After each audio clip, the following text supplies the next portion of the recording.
All right, party people, ghosts and ghouls, ghouls and girls. I don't know where I was going with this, but we are recording this right around Halloween. I'm decked out in my finest, if you notice the little ghosts on my shirt. But Halloween has nothing to do with vitamin C. Mark my words, Amy. Right now, we have about an hour. I'm going to somehow tie Halloween and all the sugary treats in with the vitamin C conversation today. Do you think I could do it? I feel like Halloween is like orange colored, and the oranges Okay. have vitamin Okay. C in them. I feel like vitamin C reminds me of the color orange, and orange is Halloween. Okay. So, do you like that? That's a We good. could go that direction. See, I Mhm. was already conjuring up, and I've never tried to substantiate this claim, so it could be just internet hearsay for all I know. But have you heard something about like if you eat too much sugar, it like neutralizes your vitamin C or it wipes out your vitamin C or it makes you need more vitamin C? Something like that. I feel like I've heard some sort of connection between vitamin C and sugar. But again, I've seen it in like Facebook posts I and don't know if I don't know if I'm super aware of that, but could certainly be in some way. I just don't know the mechanism. But I mean, yeah. funny enough, in animals that are able to produce their own vitamin C, it is derived from glucose. Oh, Funny look at enough. that. So there we go. There's your so if you feed, your gerbil or whatever, a bunch of your Kit Kats on Halloween, Oh by my the way, not gosh. recommended. I'm not a veterinarian. Don't do it. But if it's an animal that can produce their own vitamin C from glucose, then that sugar might actually end up being a vitamin C supplement for them, oddly enough. Hey, gotta Again, get it don't where you recommend. can. To be clear, this is not medical gerbil advice. To be clear. I think it is. I'm endorsing this message. Oh, okay. Well, then Just it's kidding. coming I don't from want Amy. any gerbils to die on my watch. I was going to say, sue her if your gerbil dies, people. Yeah. Anyway, well, that was a weird start. 2 minutes in, on par Yeah. for us, though. Dietitian of mine, what kind of things do we want to share about vitamin C? So first off, question, is vitamin C legit? Yeah. It's legit. Is it important? It's important. It's important. That's it. You heard it here, folks. All right. The dietitian has spoken. But Can seriously, wrap it up. where would you like to start with this convo? I think we always agonize over, do we start with like signs and symptoms of deficiency? Do we start with like how much you need from your diet and what foods it's found in? Do we start right into the deep dive of like how it affects the gut?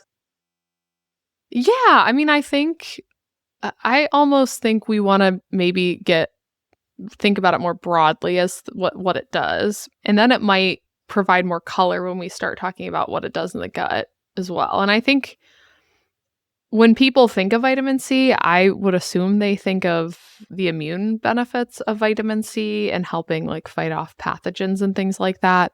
Or at least I feel like that's what came to my mind before dietetic school, before I'm flooded with a little bit more color around certain nutrients. But it has a lot more roles than you would think of. But I think, probably its biggest role outside of the immune role that maybe people know about is it is an antioxidant. I feel like people might know that it's an antioxidant. And I guess to me, it's funny now I'm describing a lot of vitamins for Cece now when she's eating food. Because she'll be like, what's in this one? And I'm like, well, they're polyphenols. And I'm trying to explain in like Your kid's going to be so weird. I love it. 3-year-old terms, like what a polyphenol does, and like what an antioxidant does. I told her today that vitamin C is an antioxidant. And she was like, whoa, that's a hard word to say. And I said, I know. But think about like in our bodies, we're producing a lot of oxidants, which are going to be more inflammatory. And so an antioxidant kind of comes in and sort of calms down that fire and like puts out little fires in the body, basically. And it protects our tissues from wear and tear. I think thinking of things more broadly can help us figure out how that might help the gut. And there's actually a lot of interesting studies on the role of vitamin C as an antioxidant in the gut specifically. and I can pull some of those quotes or like pull some of that information from my book. I do have it pulled up. Because I think it's one of those nutrients that doesn't get discussed much in terms of gut. I feel like vitamin D gets talked about a decent amount. Maybe zinc gets talked about for gut benefits and things like that.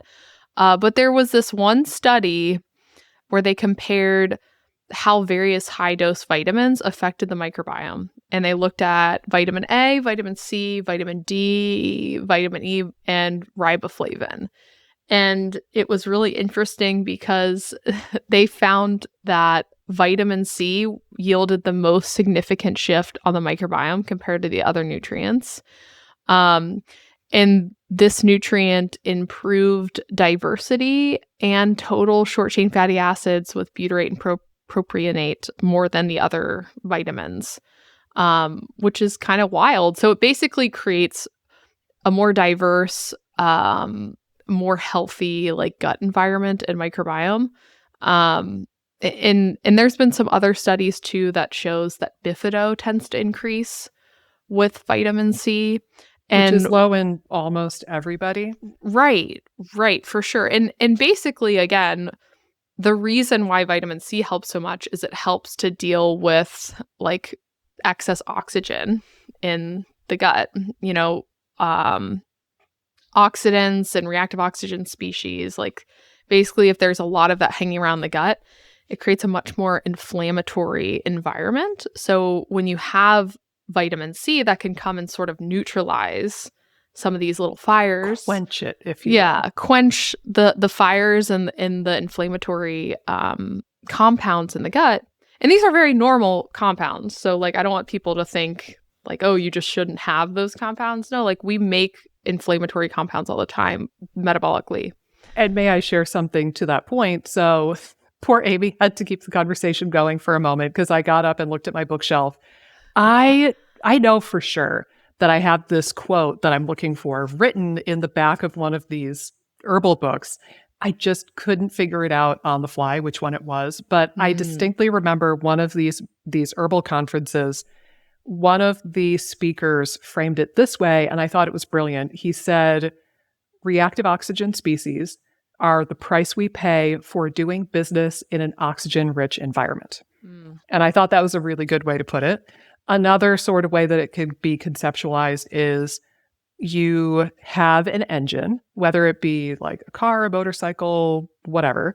You have this combustion engine and you put in fuel, right? This would be the food, the calories that we're pouring into the system. But then you also get exhaust. You get some sort of byproduct of that metabolism, if you will. And in this case, very analogous to like the combust from a car being damaging or toxic at high levels, and you want to be able to like get rid of that and process that. Similarly, when you do metabolic business in an oxygen-rich environment and you use oxygen to process your food and extract ATP from your food, the byproduct of that is reactive oxygen species. And again, it's normal. The only way you could skirt around that is if you die or starve yourself of oxygen completely and then subsequently die. Yeah. But seriously, like if you are breathing, if you are running a metabolism at all, you're creating these reactive oxygen species and they're totally normal, but we do need a way to deal with them. We need a way to like quench them, process them, get over it. And that's one of the main roles of vitamin C, is to quench that inflammation and neutralize those free radicals so that they're not going around and damaging all of your tissues and your membranes and all of your stuff. Yeah, for sure. And I think, so you have these reactive oxygen species that need to sort of be neutralized. They're created, they're always going to be there unless you die, as Nikki put it, but they do need to be sort of quenched or neutralized. And vitamin C does a very good job of that. And it's really interesting because bifidobacteria are very sensitive to oxygenation in the gut. So if your gut is producing a lot of reactive oxygen species that aren't being neutralized, and that's changing the environment and making it a much higher oxygen environment, then it starts to weed out certain microbes. Like bifido might not be able to survive very well. So the interesting thing about adding the vitamin C in, and this is sort of what they hypothesize based off the results of this study, is that vitamin C is going to reduce the cellular oxygen production. So reduce the oxygen being produced in the gut and making it much lower. And this is an environmental shift that is usually beneficial to the microbes that do good things for you. So bifido type bugs. So bifidobacteria are going to be much more present in a low oxygen environment. So yeah, it's really cool. And I feel like we hear so much about how important fiber is and like feeding microbes and all this stuff. But I think the reason why nutrition's so important and vitamin C isn't excluded from that is because it's so important for regulating the environment, which then dictates what microbes grow and what microbes don't. So yeah, vitamin C I think plays a really big role in lowering inflammation, kind of raising short chain fatty acids, lowering the oxygen in the gut, changing the microbiome around, which I think all will fortify your gut brain in a variety of different ways. Yeah. I mean, and again, we're going to get into other ways that vitamin C affects the gut and the body as a whole, because there are many other things that we haven't touched on yet. But while we're on this microbial piece of it, and forgive me, maybe I was being a little bit rude. I was only 3/4 listening because I was trying to find that stupid book for that note. But I pulled up a study too from 2021 called Vitamin C Supplementation in Healthy Individuals Leads to Shifts of Bacterial Populations in the Gut, a pilot study. And in that, they gave what they considered high dose vitamin C, so 1,000 milligrams of vitamin C daily for 2 weeks. And then they did 16S based stool testing. And I believe they also showed that bifido went up, if I remember correctly.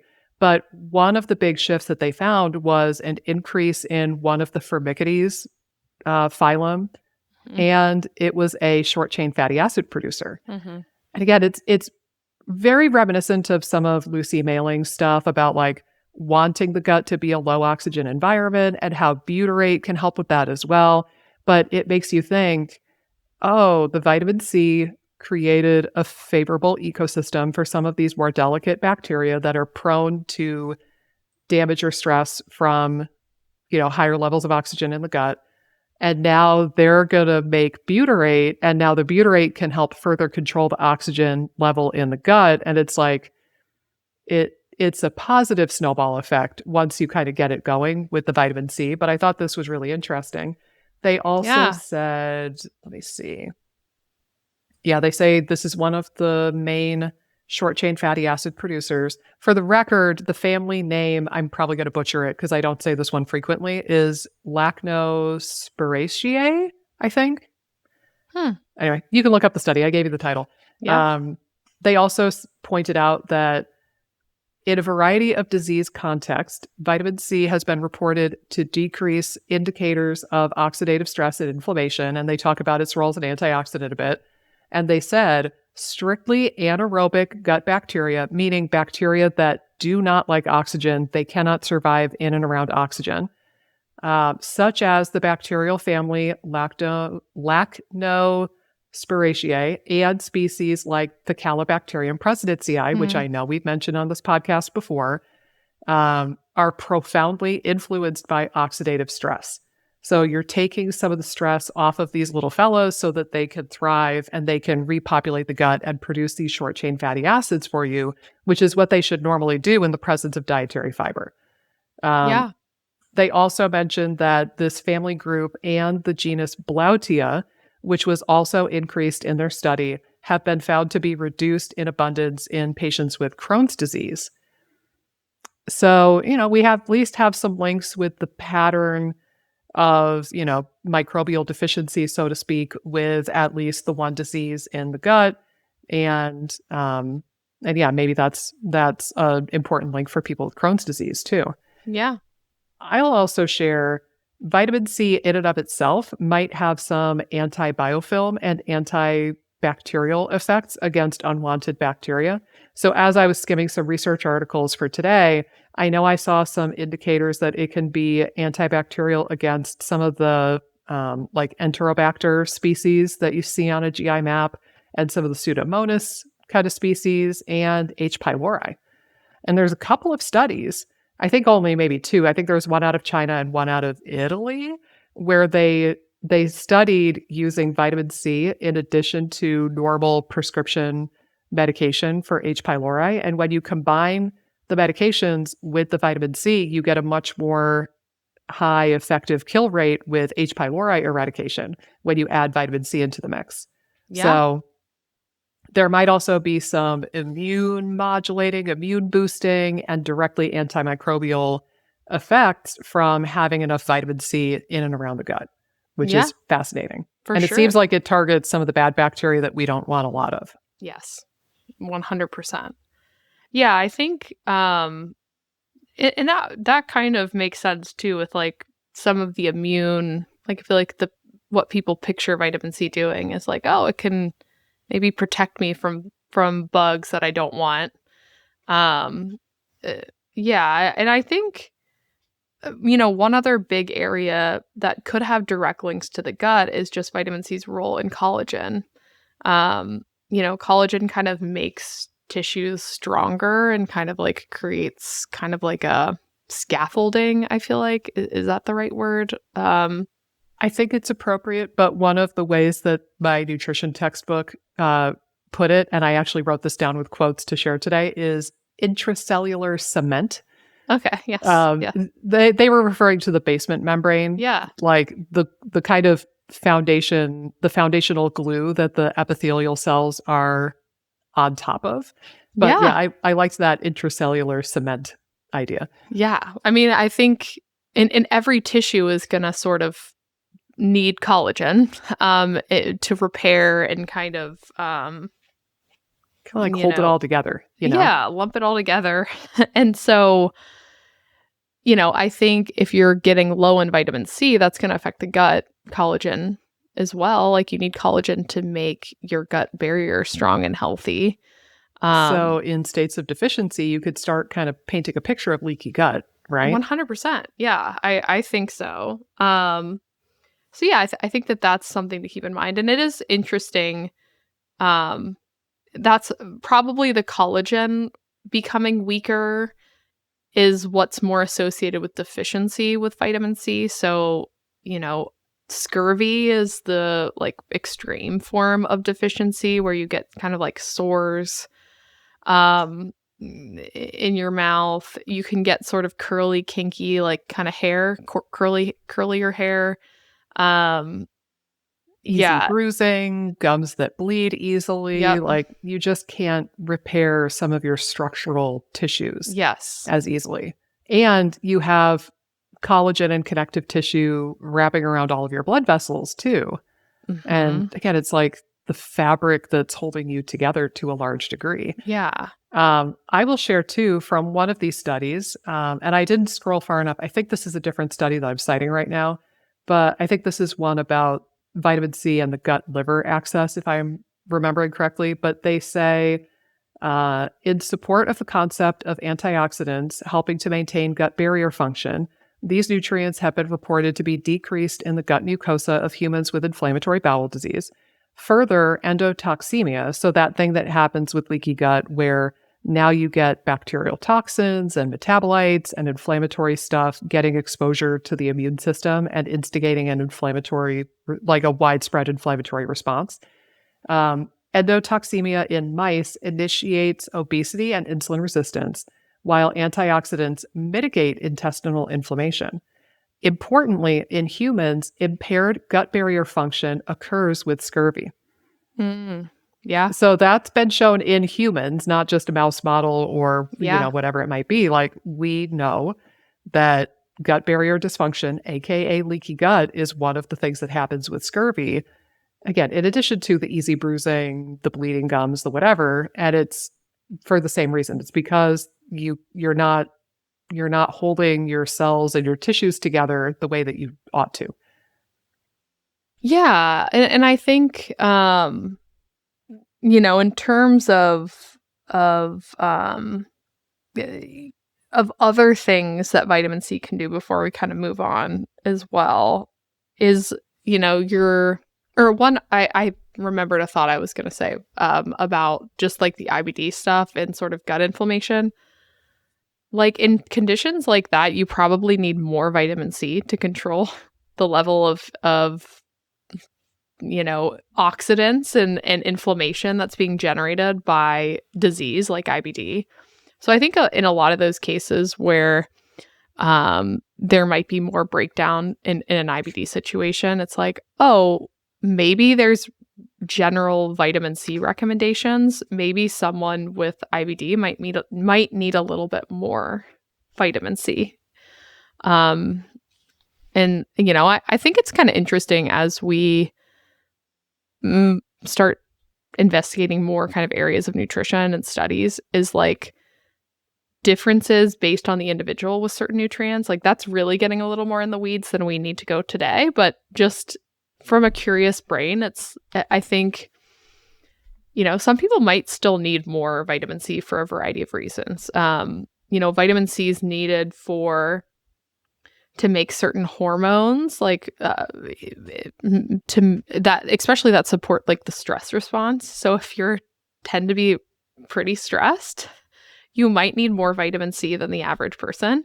And may I say something about that, by the Yeah. way?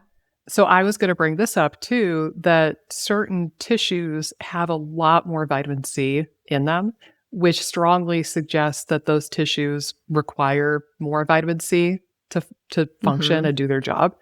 The immune system is one of those. So white blood cells can have, I think it's like 80 times as much vitamin C inside the cells as opposed to your blood plasma. So Yeah. they're really soaking it up. But also your adrenals, your pituitary, your eyes, and your brain are super, super like vitamin C hoggish. And to me, when I read that again, it made sense how, have you seen like these adrenal tonics and like adrenal shots and stuff? I feel like they kind of wax and wane in popularity on Instagram, or maybe it's just how my algorithm behaves. Yeah. But it's like, some like, 26-year-old white girl or whatever. And she's like, hey guys, I'm going to make my favorite adrenal cocktail for you right now. It's so good. And, it's like some sort of like mineral water or something like that. There's always vitamin C. There might be a splash of orange juice or something. Right. And they add like some sort of electrolyte powder or some shit like that. I feel like it's, they'll do orange juice, a little bit of like salt. Yeah. And then I feel like they'll do, what is it? Something of tartar. What's that called? Oh, cream of tartar? Cream of tartar for potassium. Okay, yeah. Or sometimes they might swap out some of this with like coconut water. I feel like that's a thing too. Or again, maybe like mineral water to make it kind of bubbly or something. Right. But anyway, the point of my sharing that is that the theme with all of the variations of those like adrenal cocktails or adrenal elixirs that I've ever seen, it's some combination of electrolytes and vitamin C, typically. So, potassium, sodium, whatever, plus vitamin C. And so there might be some genuine merit to making sure you get enough vitamin C so that your adrenals have enough for them to function. And you do need vitamin C to make norepinephrine and cortisol, both of which are made in the adrenal, like two different parts of the adrenal glands. So it makes sense. Well, I'm glad you brought up where vitamin C is being stored, because, and I don't know where I read this, but I think it was some sort of, American Indian population. Like, it's just crazy the tribal knowledge that they would have. Like when someone was exhibiting vitamin C deficiency, so basically like scurvy type symptoms, they would know to give the individual like the adrenal, this little tiny gland like in the. Isn't that wild? Well, it's kind of like, how do you even know where the gland is because it's so tiny? Hundreds of years of trial and error, right? I guess. It's just crazy. That is so crazy to me, and I think it's a very good indicator that sometimes like the on the ground knowledge is so important, and there might not necessarily be a study per se indicating that this is effective in certain situations, but Totally. wow, it's kind of wild. And, briefly, I know we talked about this a little bit with Dave Mayo, but it briefly calls to attention the idea of like where you get your information from, Yeah. right? Like, I love research. I just told you about several cool research articles, but I also don't want to be that person who's a total snob to anything else, Right. and like, you don't want to be the person who's like, oh, well, if there's not a randomized placebo controlled double-blinded study in humans in the last 5 years with a meta-analysis, like, then it's not true. And Yeah. you don't want to be a snob, but you also don't want to be the person who's like, yeah, here's the evidence for my claim, and then it's like a blog post Right. from some know nothing nobody. Right. But you get into like traditional Chinese medicine, Right. TCM, and like Ayurveda, and like Native American, tribal kind of herbal medicine and nutritional knowledge, and they had hundreds, if not thousands of years of whether it's trial and error or intuition or what, but like these systems have developed and they have a lot of really good, accurate information and wisdom that we don't necessarily always have a study to prove how or why it makes sense. But like, I'm willing to go with them to a large degree, just because it seems like they were spot on about a lot of things, even without being able to like put stuff in a petri dish and figure it out with, Western Right. medicine methods. But Yeah. yeah. Yeah. It's always interesting. It's like, it's nice to know, even if there isn't a study on something. Like, I almost think a good example of this in our world would be something like HCl. Like, I feel like there's not really tons of studies on hydrochloric acid, like being used for what we use it for. Yeah. But theoretically, it makes a lot of sense. And we've worked with it enough to know, like, oh yeah, it can definitely help a lot of our patients. Yeah.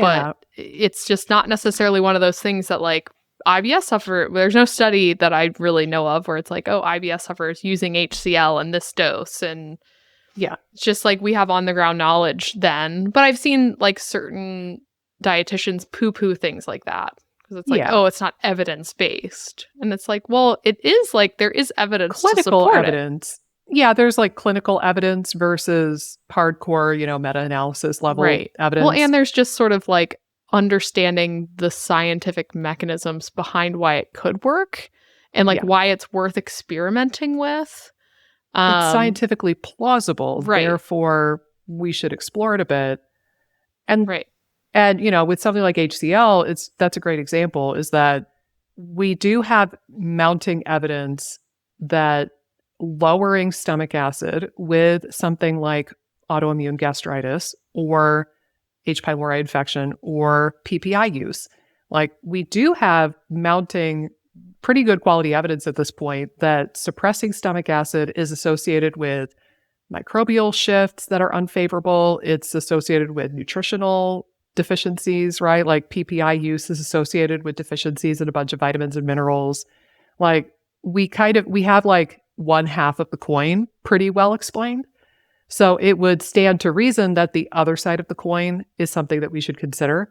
But it's just, there's no real money in selling you betaine HCl capsules or apple cider vinegar. Right. So nobody, like no pharmaceutical company has funded the study on that yet. But again, like, we have all of this evidence that suppressing stomach acid can do X, Y, and Z. So it would make sense that the converse of that is true if you support stomach acid. So yeah, but you're right. There's no randomized placebo-controlled double-blind study using betaine HCl in IBS patients or SIBO patients. Right. Like, that does not exist, and it probably never will. It's true. But yeah, I think you're onto something. But Yes. but moving on, you touched on something maybe a bit, and going back to what vitamin C does and why it's important. I think we discussed some of the tissues that need vitamin C for their function, right? And have like the highest concentrations of vitamin C. We talked about the connective tissue piece of it and how that could be tied in with things like leaky gut, and that, like, the scaffolding that your gut is made out of is dependent on vitamin C. I will say too, one of the things that came up when I was reading my book again is vitamin C is necessary for the first step in making bile acids. Interesting. Holy Yeah. guacamole, people, like FODMAP pun intended, that's kind of important for this crowd. Also, you need vitamin C in some of the steps involved in making hormones like gastrin releasing peptide, gastrin itself, and cholecystokinin, CCK. And Mm. those are all involved in gut signaling in and around like the stomach and Yeah, like digestive the capacity. intestines. Yeah, and like that's that domino effect of like, oh, my body understands that food is coming in. My body understands that there's like protein, fat, or whatever in the food, and it's going to release the right amount of digestive enzymes or the right amount of bile or the right amount of whatever to help me digest the food. Like those hormones are really important in that signaling cascade to make sure that you get the appropriate tissue response from the food that you're eating. And again, like IBS, SIBO kind of stuff oftentimes is a a breakdown or a deficiency in the digestive process. So here's a pretty important nutrient that's involved in that signaling. Yeah, for sure. No, for sure. Um, yeah, I mean, I think I hadn't heard any of that in terms of like the digestive boosting nature of it, but that's really interesting. And if I could briefly share too, while we're on this topic, so had to bust out the Yeah. Nutrimore book and refer to this table. So again, same thing stands that we've said before. This is from a study from 2011. So the numbers might be a little bit different now in this day and age, but I would wager that they're not getting better, right? Like people are not more nutritionally sound than they were 15 years ago. Like that's not the direction we're going as a whole. But at that time, the prevalence of nutrient insufficiencies in the American population, 52% of American people did not eat enough vitamin C in their diet. Yeah. And then you get into this do-si-do of like, then you have special populations that have disease states where their absorption might be impaired or they have a greater tissue need for vitamin C, people who are under a lot of stress, people who have gut compromise like celiac or Crohn's disease or IBS or whatever, people who might need some extra vitamin C because they're super freaking stressed and their adrenals are shot to hell. Yeah. There's probably populations within the general population who are even more likely to be deficient or might need something above and beyond what the RDA tells us, because this was all based on the RDA for vitamin C. But it really paints a picture. Like if you're listening to this episode right now, there's like a 50-50 chance or greater that you're not eating enough vitamin C in your diet. And it could be affecting you more than you realize. No, totally. Yeah, that's pretty comparable to the number that I think I found in my book. This was maybe from survey data, like maybe from the National NHANES or whatever it's called. I never know Mm, how like the whole acronym, but I think mine was like at 43%, so pretty close to okay. yours. Yeah. Um, but yeah, I think that's not a huge surprise. I feel like you're going to get a lot of vitamin C from fruits and vegetables, and we're historically, in the US at least, bad at eating fruits and vegetables.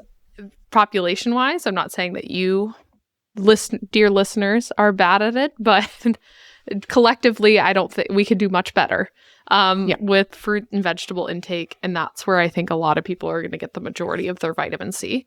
So I guess it's not a surprise per se, but it's definitely an area that I think a lot of people need to work on. And then if you're going into situations where you're going really low carb or you're scared to eat fruit, or you're really limiting a lot of different varieties of foods, you could certainly kind of develop more of a vitamin C deficiency as well. Well, or even think of it this way too. Um, if you think about some of the foods that contain a lot of vitamin C, there are reasons why people would cut those out of the diet specifically. So Yeah. think about like, okay, broccoli, okay, but that's a high FODMAP thing, right? So if you're not doing all of the FODMAPs, broccoli might get axed out. Well, what about like kiwi, strawberry, pineapple, papaya, like a lot of these fruits that contain citrus fruits? Well, they could get axed if you're doing low histamine, because they're all higher histamine potential fruits. So heaven forbid you have a histamine thing and you cut those out. Well, what about like bell peppers? Okay, well, that's a nightshade. If you're doing AIP or if you're Right. doing the low histamine thing, there's reasons why you might axe peppers out of your diet and not get bell peppers. And, honestly, when I've done my own chronometer tracking, those are usually the places where I get my vitamin C. It's usually broccoli, bell Right. peppers, or some sort of fruit that's higher on the histamine continuum. And Mhm. these are really popular diet. Like I just talked to somebody, a discovery call with a prospective patient yesterday, and she's combining low FODMAP with AIP. And I was like, Yeah. ooh, oh Yeah. God. And she's eating 5 foods right now. Yeah. I was like, ooh, you're going to be deficient in all of the things. So Yeah. we need to work on that ASAP. So Yeah, I think again it certainly could be one of those things with stacking in particular making it hard to get vitamin C in. Um and again I think just generally if you're not eating enough, which that oh I'm so yawny today. we Whew. bore her. Sorry guys. Sorry, we're so I boring. I was up with for 3 hours in the middle of the night with Frankie last night. So Tell her she's 1 year old. She's not allowed to get up in the night anymore. she's sick and kind of struggling a little bit. So, but yeah, makes me a little bit more tired, that's for sure. But That's fair. I think what was I saying? Oh, I know what I was saying. So, nutritionally speaking, a lot of people that undereat are going to be low in lots of micronutrients. I know we've talked about this too. So, even if you're just needing to get 2,000 calories and you're only getting 1,200 calories in, that inherently could lead to low micronutrients across the board, including vitamin C. It's hard to cram a lot of nutrients into a small number of calories. Yes. You basically have to commit to eating liver every single day of your life at that point, to be honest. Because Yeah. even It's for true. me, even I need about 2,000 calories a day on days that I'm fairly sedentary. If I do a hard workout, I would need more. But on a normal day for me, where I'm just walking around the house or walking around the neighborhood, I need about 2,000 calories. And even at that, I'm like, ooh, I have to be a little bit strategic and not waste a lot of my calories on junk. And Mhm. I still have to be cognizant of where I'm getting my nutrients from. And I don't Yeah. eat a crap diet. So if you only have 1,200 calories to work with, you better be getting really nutritionally dense stuff. No, it's true. It's so true. There's no two ways around it. I wanted to bring up something too, because I feel like we kind of talked about people that would be more at risk. So limited diet, if you're smoking, Mm, more, you're going to be producing more free inflammation that radicals. the Yep. vitamin C has to kind of contain. I think inflammatory conditions, like we were talking about before, Mhm. could potentially need a little bit more vitamin C. Again, it's higher stress. You're going to need a little bit more vitamin C. So I More feel overt organic diseases of the gut yeah, where you're trying to heal the tissues. Again, hearkening back to our previous conversation about burn victims need more yeah, calories and more nutrients because they're trying to heal the wounds. Well, if you have essentially an internal wound, right, like celiac disease, Crohn's disease, ulcerative colitis, um, more, moderate to severe gastritis, esophagitis, if you basically have an internal sunburn that you're trying to heal or an right, internal burn that you're trying to heal, you're going to need probably a shit ton of vitamin C to accomplish that. right. No, it's true. It Probably is true. excessive alcohol use, I would imagine. I don't think that came up when I was reading in the textbook, but again, you're placing a burden on the liver, you're placing a burden on metabolic machinery and detoxification machinery to a point where I think excessive alcohol intake would probably be associated with vitamin Yeah. C deficiency as well, kind of in line with the smoking piece. At least I would imagine that's the Yeah. case. And I was thinking too, I don't know if again, I typically haven't use this very much. I was just curious of your thoughts of this. Um, There's been a few cases where we've discussed it and maybe, I've advised some people on how to do it. But have you ever used vitamin C in your practice more as like a laxative? Ah, That is kind of flush. one of its claims to fame, I guess. I don't know how many Yeah. people know about it, but I feel like a lot of people know about like magnesium citrate. But I feel like Mhm. vitamin C is much more of like an acute laxative. I don't think you'd really necessarily need to be doing it every day. But like if you really need to clear out, vitamin C can do that, Mhm. like in a pinch. I was just curious if you had ever used it in that way. A little bit. I actually tried it myself once because Oh. I don't know, I was curious. So what I would say is, yeah, so it's usually called like the vitamin C flush or the vitamin C Hmm. cleanse or something like that. And basically, you're going to start by taking a dose of a powdered vitamin C and you're drinking a lot of water with it. Kind of like it's almost like you're doing a colonoscopy prep in a weird way, Yeah. right? So you're hydrating and you're pumping the vitamin C, but you take another dose of the vitamin C. I think it's like every 15 minutes, you take another dose and another dose and another dose until you hit bowel tolerance, which will be signified by urgency to use the restroom and diarrhea, and you're going to just purge everything out of your No. system at that point. I remember being really surprised how much vitamin C it took for me to get to that point. And I don't know if it's because I'm like a larger stature person, like I'm 6 feet tall and 190 pounds. So, like, I'm not petite. And I didn't know if it was for that. I know I've seen speculation of like, ooh, the higher you get, the more vitamin C deficient you are, and you can use it kind of diagnostically, but I don't really believe that. I've done enough of my own labs over the years, and I've done enough nutritional tracking that I don't think I have reason to be concerned about vitamin C deficiency specifically. Right. So I don't buy that line of reasoning in the same way that I don't think higher and higher levels of betaine HCl on a challenge indicates worse and worse levels of hypochlorhydria. Like, I've never bought into that either. Yeah. Um, but anyway, yeah, you take a dose every 15 minutes and you hydrate like a crazy person until you reach bowel tolerance, and then it flushes you out. You have to commit to being home for the day and being near your own toilet and Yep. water supply for the day. But it was an interesting experience. I haven't used it a ton clinically because it is a little bit more aggressive, I Yeah, I feel feel. like too, like maybe I think some people might even feel a little sick to their stomach, depending on like what's going on stomach wise. I think sometimes Yeah. like higher amounts of ascorbic acid and kind of like you could maybe do a buffered vitamin C or something like that. But Yeah. I do think sometimes higher amounts of that could also be a little irritating for some people. Well, it's ascorbic acid, Right. right? So it's going to modify the pH again, unless you get a buffered solution. Um, yeah, it's a little bit aggressive, so I don't do it a ton. I remember it came up years ago when I was doing a GI class. I think it was with Alex Vasquez, the guy who's like DCDO, no, DCNDDO. He has three clinical doctorate degrees, like you do. Wow.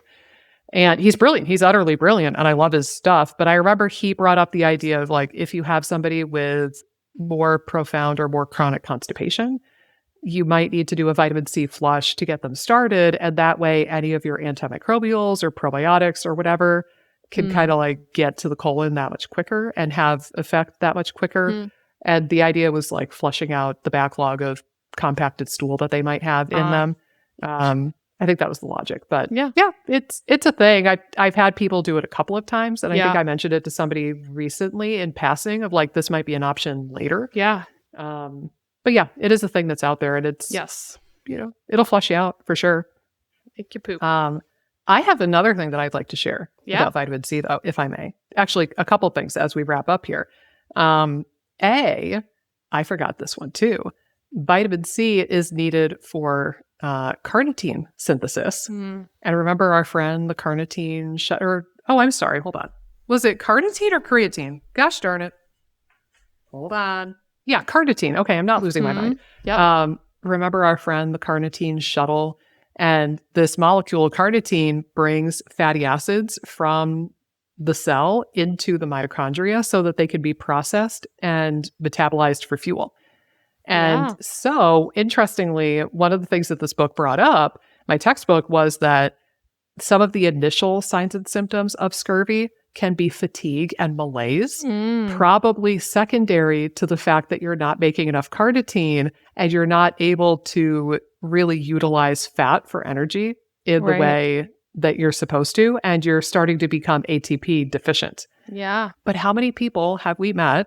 I mean, every day, right? Like every single day we talk to somebody who is malnourished, high risk of nutrient deficiencies because of a restrictive, calorie insufficient diet, and they complain of fatigue and brain fog Yeah. and malaise. Like that's so typical. And sometimes it's just a calorie thing and just getting calories up is enough for them. But I wonder how many of these people with fatigue and brain fog are actually wicked vitamin C deficient and therefore carnitine Mm, deficient, and therefore they're not burning fuel. They're not extracting energy from their food in the way yeah. that they ought to.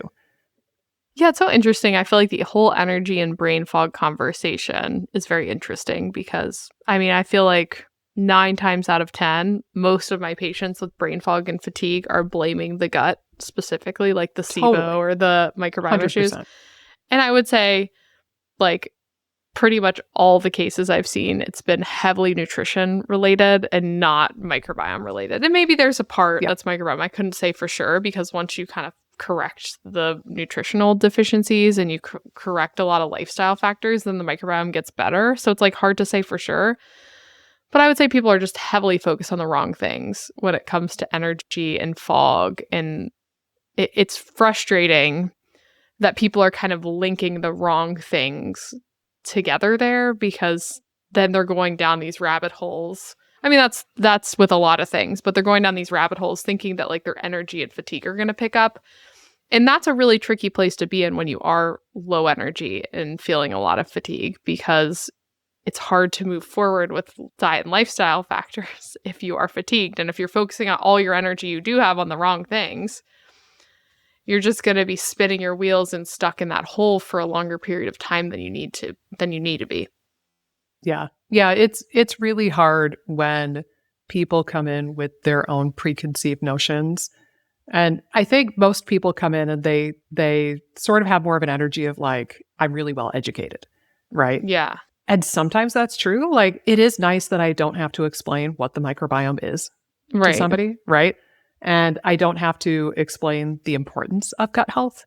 Like I Right. remember when I was working a lot more with like autoimmune disease kind of stuff and Hashimoto's thyroid kind of stuff, sometimes I had to explain in a really basic way like this is the microbiome, this is why it's important for your Hashimoto's, this is why we're doing stool testing or what or talking about the gut or whatever it might be. And so it's kind of nice in a way that people come in like pre-educated, but it's really, really tricky because then it's like it makes them harder to coach and it makes it harder for them to do the right thing. Um, Yeah. Well, I think that as a coach, like everyone's going to come in with their own biases and like preconceived notions. I think the hard part with the gut side of things is that there's so much fear around what they're approaching and it can make it harder to like reframe those.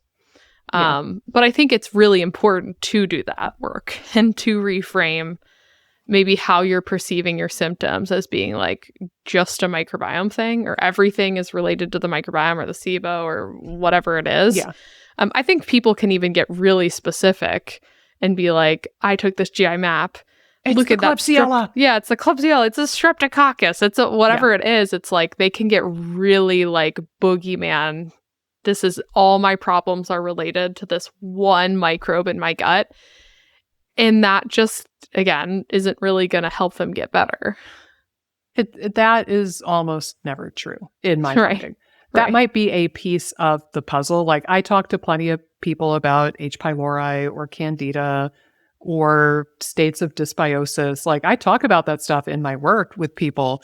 It's just that's almost never the focal point because I don't think that's the whole enchilada. Right. And honestly, like it can become an excuse to not do the work, right? Like, oh, this isn't my fault. It's not my shitty diet, my Klebsiella. shitty relationship. Yeah, it's not my shitty relationship with food, my crappy stress management, my crappy Yeah. diet. Like, no, that's not my alcohol consumption. Right. I'm not the problem. It's the Klebsiella. and she's just being mean to me, that Right. bitch. And it can become an excuse to like not do the work that deep Yeah. down they really know they need to do. Yeah, for sure. Um, but anyway, I did want to share another thing or two here as we wrap up. I wanted to share per the nutrition textbook here that I've been referencing throughout the series. They mention, like a lot of these other nutrients, that symptoms of scurvy, symptoms of vitamin C deficiency, can come about within a month of lack of intake. So you start to get the fatigue and the malaise. Then you would start to see like the easy bruising, the bleeding gums, that kind of stuff. Then maybe the leaky gut, but it can set in relatively quickly. But I do want to point out it's not going to be like a day. So Right. again, we get these people who are like, well, I did the carnivore diet and I overnight felt miraculously better. But Right. now we're catching them 6 or 12 months into the carnivore diet and they feel like shit. But they're like, but the diet isn't the problem because I felt great in the beginning. And it's like, well, yeah, you still had some reserves. You still had a little bit of vitamin C in the holster from your previous diet. And it took a month or 2 or 3 for that deficiency to fully set in. Right. Or, similarly with somebody going on a vegan diet. Well, I felt fantastic right away. It's like, that's cool. But you've been a vegan now for 2 years, and I guarantee that you don't have a drop of B12 or zinc Right. anywhere in your bloodstream. Like, we need to fix that problem. But again, you felt great in the beginning because you still had a little bit of tissue storage, so you could kind of get by with whatever's in the savings account.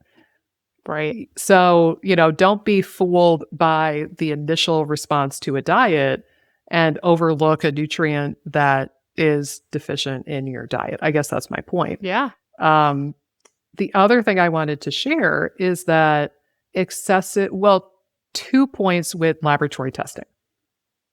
Number one, I don't remember the context that this came up in, but you can see vitamin C as a marker on an organic acids test from Great Plains Lab. I don't remember how this came up. I think I was in one of their seminars, but they told us point blank, it was either like a Zoom room or it was an in-person thing, I forget. They told a room full of clinicians that the vitamin C marker on that test does not indicate nutritional deficiency, and it's Yeah. not meant to be a nutritional marker.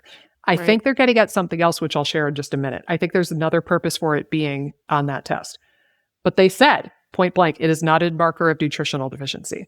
And so, meanwhile, I'm like, oh God, I'm gonna strangle somebody because it's listed under the nutritional markers section of the Right. test, which makes me absolutely enraged. But I've seen a lot of vitamin C levels on the urine organic acids testing come back at like 0. And people are like, oh my God, I'm going to die Right. immediately from vitamin C deficiency. Not necessarily the case. Instead, excessive vitamin C intake can screw with some lab testing. And I feel like that's why they have it on the test, more than likely, is so that they can use it to determine if your vitamin C consumption is so excessive that it's going to mess with the other markers. So, That for makes sense. example, if there's a test measuring glucose in the urine, like a urinalysis where they're looking for diabetes, that is one marker that can get skewed from excessive vitamin C. Another one, interestingly, is fecal blood testing. So if you're doing Interesting. testing like stool testing, where you're looking for like colon cancer or ulcerative colitis, and you're looking for you're looking for blood in the stool, that marker might also be thrown off by excessive vitamin C consumption. And to flesh this out for a second, hold on. It's not an episode if I don't hold up this book at least one time. Hold on. I will leave this off just briefly. Hold on. Okay. Excessive vitamin C excretion can interfere with some clinical laboratory tests. Vitamin C in the urine, for example, may act as a reductive agent and thus interfere with diagnostic tests using redox chemistry, such as those to test for glucose in the urine or blood in the feces. So that's the idea, is like it's acting as an antioxidant in the urine or the feces, and they need to be able to do like a antioxidant redox type chemistry test to perform certain tests in the laboratory. And having excessive antioxidants in the sample at that time can fuck up their ability to do those tests.